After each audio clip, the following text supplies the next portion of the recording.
Welcome to the presentation about my research findings that I have obtained in order to complete my research paper.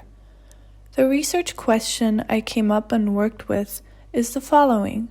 How are small fashion influencers on Instagram with a following under 100,000 being exploited by brands? I used 3 methods to obtain an answer to this question. First, I reviewed many texts that contained a similar topic to my research question. Secondly, I analyzed the content on Instagram and looked at many micro-influencer accounts.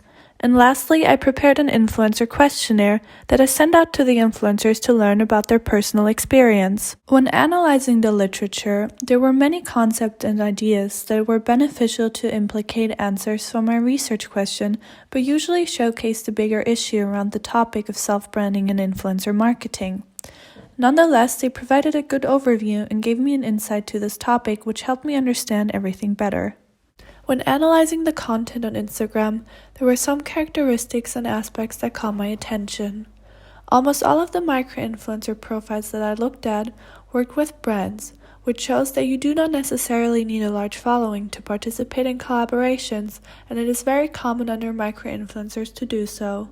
Many of the micro-influencers were tagging multiple brands on their posts, although they not always collaborated with them.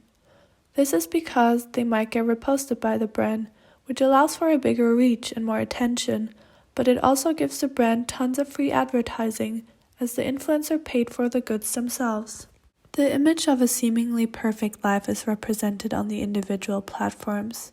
Many influencers follow a certain theme and style and try to incorporate this aesthetic throughout their feed.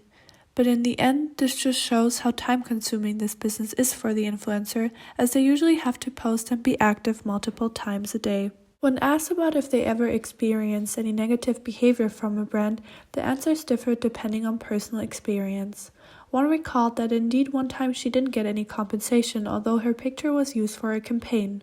Another one pointed out that she would simply stop working with the brand, and others said that they have not yet experienced any negative behavior. To the question if the compensation they receive for the work they do is enough, as smaller influencers usually do not get monetary compensation, the answers varied, with one saying yes, but others stating that it depends on the brand.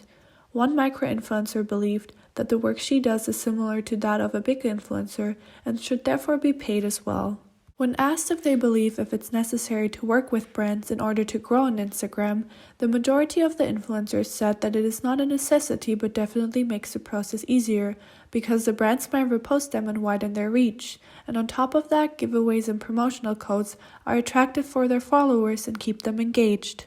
My findings indicate that micro-influencers put a lot of time and money into building a career online, which isn't always compensated enough. With influencer marketing, the biggest advantage goes to the brands, as they get cheap and sometimes free advertising. But the influencers still participate in this digital labor, as they see an opportunity for themselves and their platform to